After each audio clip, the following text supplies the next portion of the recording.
Благодарам, председател.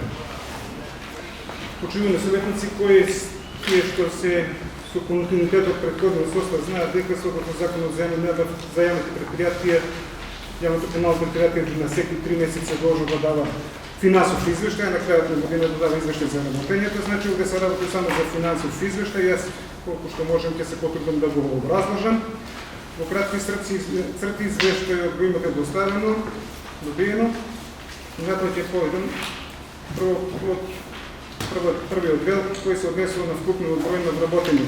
Во овој извештаен период, значи третиот квартал од 2021 година, вкупниот број на вработени во јавното комунално предпријатие Драгалница е непроменет, односно изнесено 91 вработен, со тоа што е за разлика од минатите години е променета структурата на само на вработените, односно имаме вработено 86 вработени на неодредено време и 5 вработени преку Агенција за временно вработување. Истата бројка беше 91 и во претходниот извештаен период, само што тогаш бројот на временно вработените преку Агенција за вработување беше поголем, што ќе видиме подоцна и во самиот извештај и бројките го покажуваат. Што се однесува до овој извештаен период,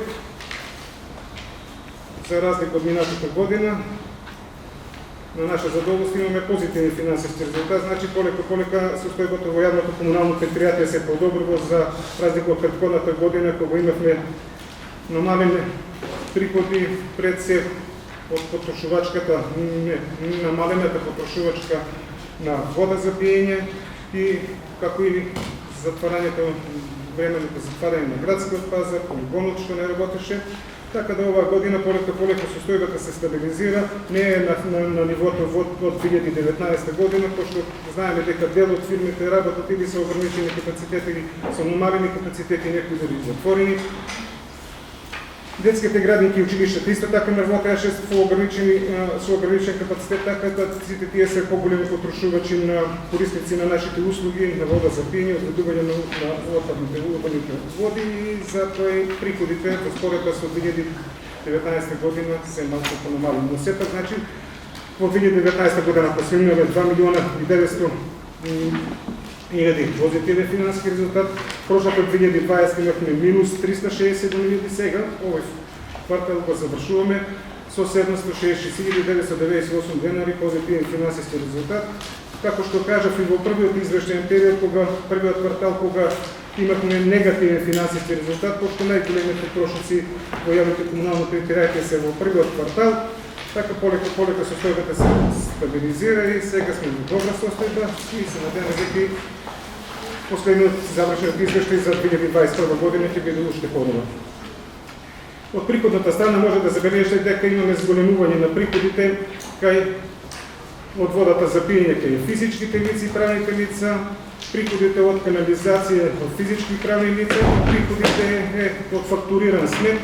Фактурираниот смет се доложи пред се на поголемиот опфат на корисници, односно населени места беа приклучени кон давањето на наши услуги, како што се Разловци, Полето, Басарица, и како и зголемувањето на бројот на корисници во насоба Пролет и така натаму. И овде се види дека имаме зголемени приходи во однос на тој дел. И ги само ќе ги анализираме овие позиции каде што имаме така некои драстични отстапувања. Како што напомнав, приходите од таксата за полагање еден број 14 е зголем на 35 на 89 000, пошто прошлата година тоа е во споредба со 2020 година не работиш полигонот за полагање на возачи испити. Приходите од пазарното од граничниот термин се зголемени поради тоа што новиот тендер што го добив што ласката година почнавме да го реализираме со Царинската управа е на повисоки износи и со повисоки цени и даваме повеќе услуги, се разбира. Намалување на приходите кај собствените услуги имаме дел. Имаме зголемување на приходите, например, приходи кои ланската година не сме ги услуги кои си не сме ги давале, тоа се приходите од капелата и така натаму, но сепак, како што кажав, имаме позитивен финансиски резултат и зголемени приходи од прошлата година од 2 милиона 642 096 денари. На расходната страна Потрошени материјали и суровини имаме благо зголемување од 709 на 908 денари. Тоа се материјали и суровини кои што се ни потребни за текновото работење. По-големо зголемување имаме ставка 402 потрошена електрична енергија и мазила, тоа се дължи пред се поради новиот тендер за електрична енергија, каде што добивме повисоки цени за разлика од минатогодишните, како и скупувањето на некои нафтени деривати кои се најголем дел во оваа ставка.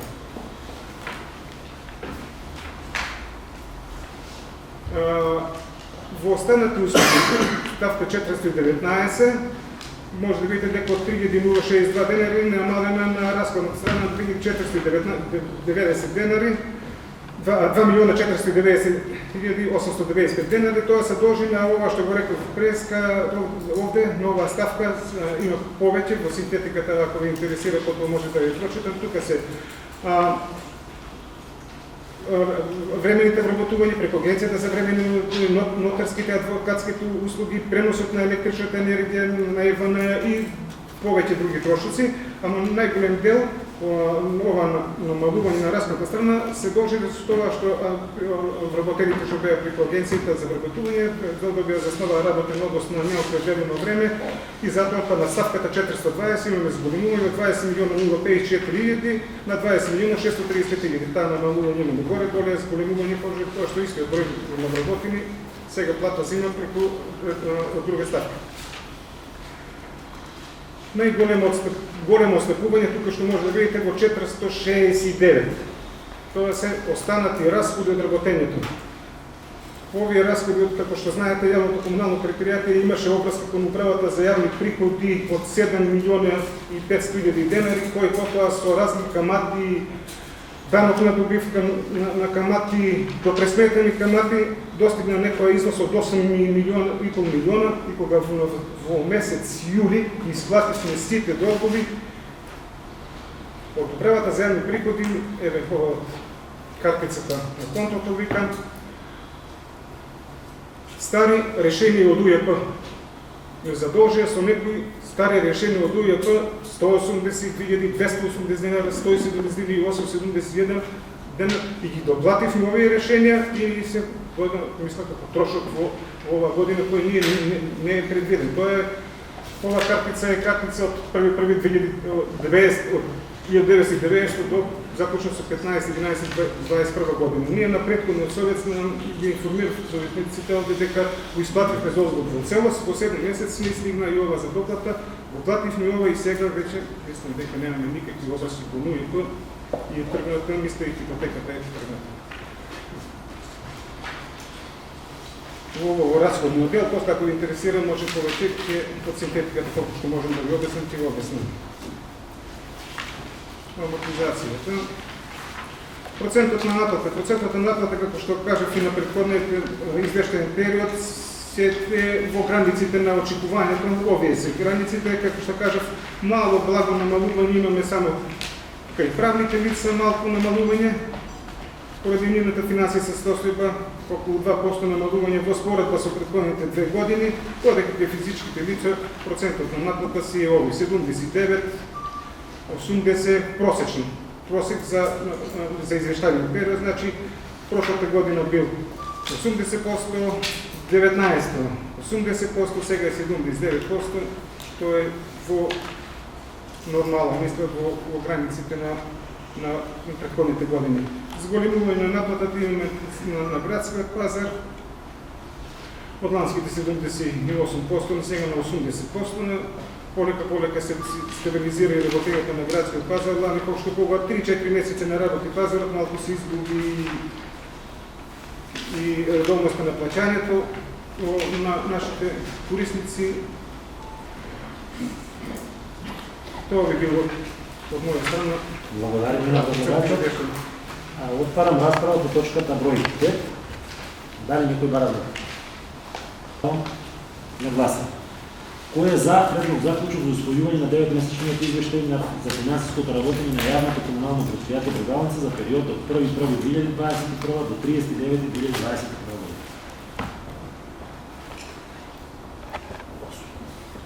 Кој е против?